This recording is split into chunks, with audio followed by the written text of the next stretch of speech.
EFCC charges Globacom to court over alleged fraud. And on the foreign scene, United States of America issues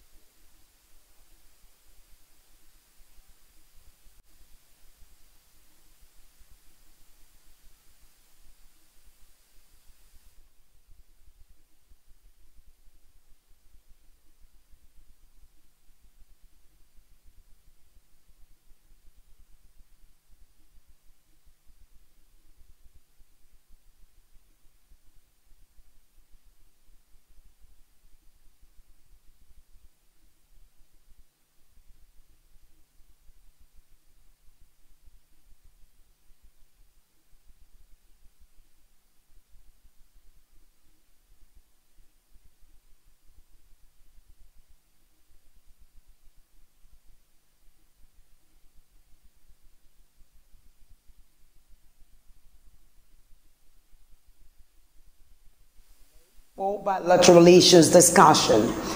In business, economic and financial crimes commission (EFCC) charges Globacom to court over alleged fraud. And on the foreign scene, United States of America issues order barring export of technology to Chinese telecom. Hello there, and many thanks for joining us on Superscreen's flagship news, broadcasting to you live from Lagos. I am Adinke Owoye Ajiboye. President Muhammadu Buhari has had a bilateral meeting with the British Prime Minister Theresa May. The meeting was held at Downing Street in London, but details of the discussions are, however, not yet disclosed, as the meeting was held behind closed doors. At the end of the meeting, President Buhari appreciated the Prime Minister for Britain's efforts in training Nigerian armed forces and fighting Boko Haram insurgency. The Minister of Foreign Affairs, Godfrey Oyama, and other government officials are also with President Buhari in the United Kingdom.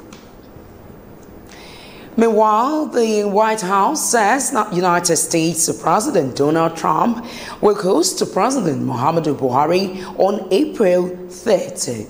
The White House in a statement said President Buhari will meet President Trump at Washington to discuss issues including fighting terrorism and economic growth. President Trump looks forward to discussing ways to enhance the strategic partnership and advance shared priorities. The relationship of the United States with Nigeria is deep and strong, and Nigeria's economic growth, security, and leadership in Africa is expected to advance by this mutual prosperity. The police in Abuja have again dispersed protesting members of the Islamic movement in Nigeria with tear gas. The Shiite members were protesting the continued incarceration of their leader, Sheikh Ibrahim el-Zakzaki. At Maitama, when armed policemen swooped on them, firing tear gas canisters at them. The development paralyzed traffic and commercial activities around the area as everyone avoided the area to guard against attack from the fracas. Many of the Shiite members were seen running away, while some of them defiantly stood their ground as the police truck fired water cannons at them.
The news, the federal government says it is leading the African Union Peace and Security Council (PSC) field mission to South Sudan.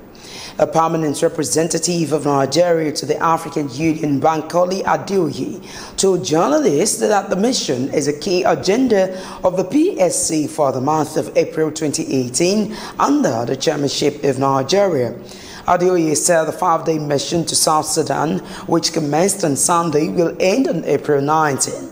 The PSC, led by Nigeria, will also endeavor to find solutions to the political and unfolding economic challenges while engaging the government and opposition parties with the civil society.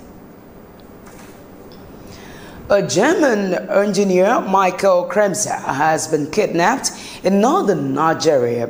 Kremser, a staff of Dantata and Sawi Construction Company, was kidnapped in Kano. Report says a policeman was also killed during the kidnap. An eyewitness told journalists that 3 gunmen came in a black VW Golf and shot at the policeman who was in the car, providing security to the German before abducting the engineer. The police spokesperson in Kano, Magaji Magia, confirmed the incident. He identified the officer killed as a police sergeant and confirmed the name of the slain German. And now to electoral matters. The Independent National Electoral Commission, INEC, has urged the public to disregard online publications that it is recruiting ad hoc staff ahead of the 2019 elections, saying it is untrue. In its online publication, the Commission said it was aware of some social media publications telling the public that it would recruit 100,000 ad hoc personnel for 2019 general elections. The Commission said that the information in the publications were false and should be ignored by Nigerians. The People's Democratic Party, the All Progressives Congress, APC, has constituted a 68-member National Convention Committee. The list of the committee members was released by the party's National Secretariat in Abuja on Sunday. The list indicated that the Governor of Jigawa State, Abubakar Badaru, will chair the committee, while the Governor of Ondo State, Rotimi Akeredolu, will be his deputy. Senator Ben Uwajumogo was named as member and secretary. Also listed as members of the committee are 10 state governors: Orocha Zokorocha, Kashim Shatima, Aminu Masari, Abiola Ajimobi, Ibrahim Gaidam, Yahya Bello, and Godwin Obaseki. A pressure group identified as Watching Eyes has alleged fraud in the purported 165 billion naira spent on 148 road construction and rehabilitation by the Delta State government within the last 2 years. The group, who disclosed this in a statement signed by its president, Paul Awanmaka, flagged the governor's alleged ethnic politics, condemning what it described as media propaganda. The group also warned that it will not fold its hands and watch the Delta State Treasury allegedly looted by the PDP-led government, which claimed the Delta State had been fixed with basic infrastructure with nothing to show. Reacting to this, the Chief Press Secretary to the State Governor, Charles Aneogu, described the group as faceless and being used to score political points. The chairman of the All Progressives Congress APC in Ekiti State, Jide Awe, has resumed office today after over 3 years in exile, thanking the State Working Committee for not impeaching him while away. You will recall that Awe had been in exile after the state government refiled a criminal case against him and 2 others for the alleged murder of Juliana Adewumi and Juan Ayo Jeje at Erijinyo Ekiti in Ekiti West local government area prior to the 2014 governorship election. Ekiti State High Court sitting in Ado Ekiti discharged and acquitted them following the withdrawal of the murder case by the State Attorney General and Commissioner for Justice Kolakpo Kolade on the orders of Governor Ayodele Fayoshe. The Academic Staff Union of Universities, ASU, says the stifling of education funds under President Muhammadu Buhari's government is preparing the country for a greater futile doom. A chairman, University of Ibadan branch of ASU, Deji Omoli, who disclosed this to journalists, said the failure to devote enough money to public varsity education is already causing gradual crisis of confrontation between university administration and students in some parts of the country. He also said that the nonchalant attitude of the Buhari-led government to education appears to be the worst in the history of Nigeria, with about 7% allocation to education. The National Youth Service Corps, NYSC, has directed both foreign and local graduates to present all necessary documents before camp registration for the 2018 Batch A orientation course. According to the NYSC official Twitter handle, members must take note of all required documents and make adequate preparation ahead of the commencement of the orientation course. It said those who started in their country should bring to their respective camps their degree or HND certificates or statement of results and a personal identity card ID from the institution of graduation. Foreign graduates should also endeavor to bring for verification, according to NYSC, original copies of all their uploaded credentials and travel documents, including international passports. You're still watching Superscreen's flagship news. Now coming up, Economic and Financial Crimes Commission (EFCC) sues Telecoms Globacom to court over alleged fraud. Details of this and more coming up shortly.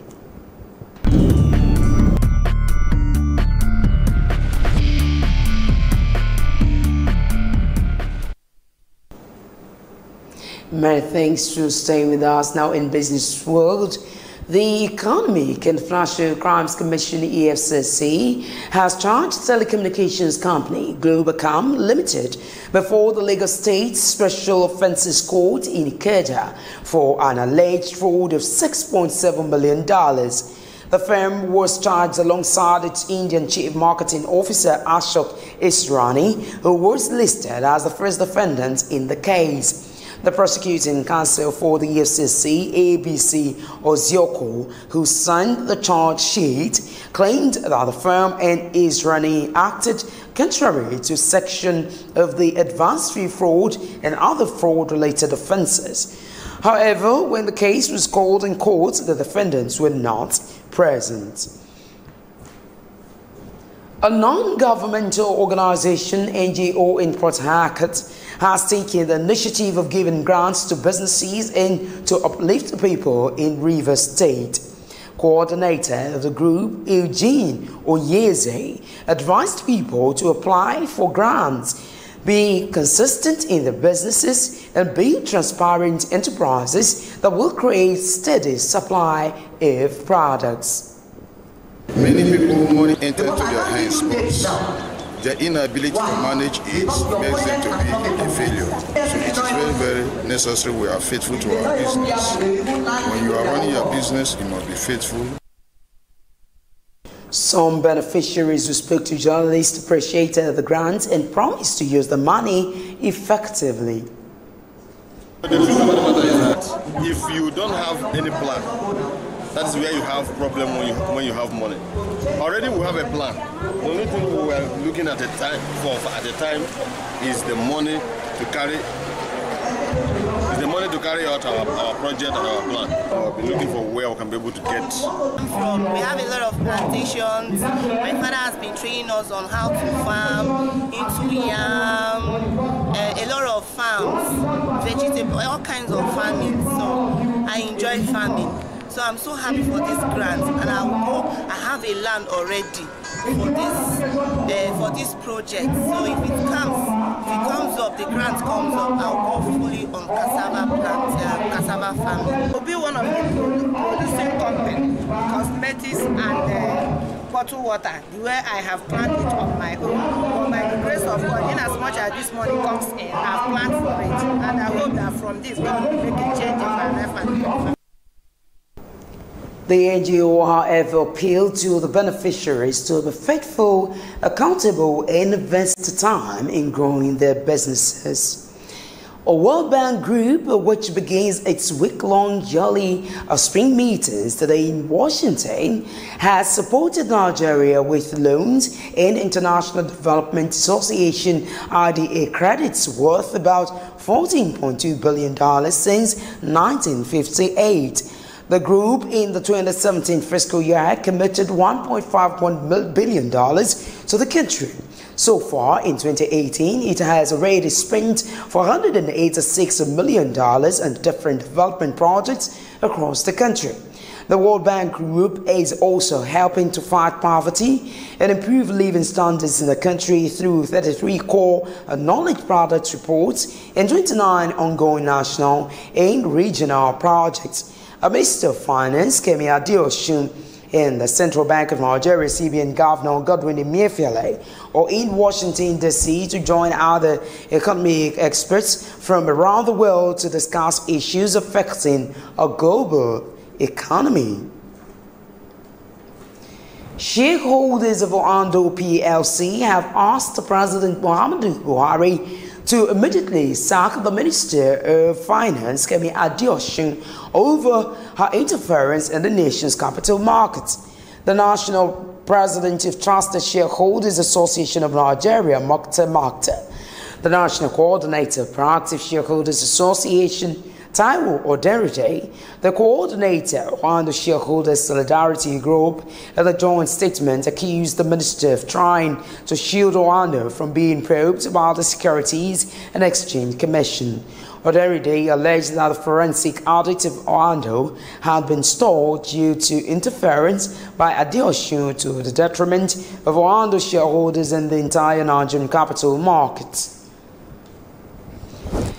A statistician, Olubusoye, has advised politicians and government at all levels against reckless fiscal spending to prevent inflation ahead of the 2019 elections. Olubusoye, a lecturer at the Department of Statistics, University of Ibadan, gave the advice in an interview with journalists in Abuja who are reacting to March inflation figures. According to the National Bureau of Statistics (NBS), Nigeria's inflation rate measured by the Consumer Price Index (CPI) dropped from 14.33 in February to 13.34% in March year-on-year. The lecturer said reckless fiscal spending is one of many causes of inflation. Still ahead on the news. United States of America gives order barring exports of technology to Chinese telecom. Join us for details of these and more from the foreign world.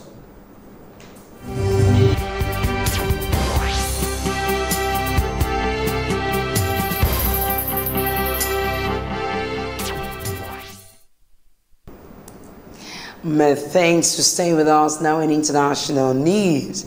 United States authorities have issued an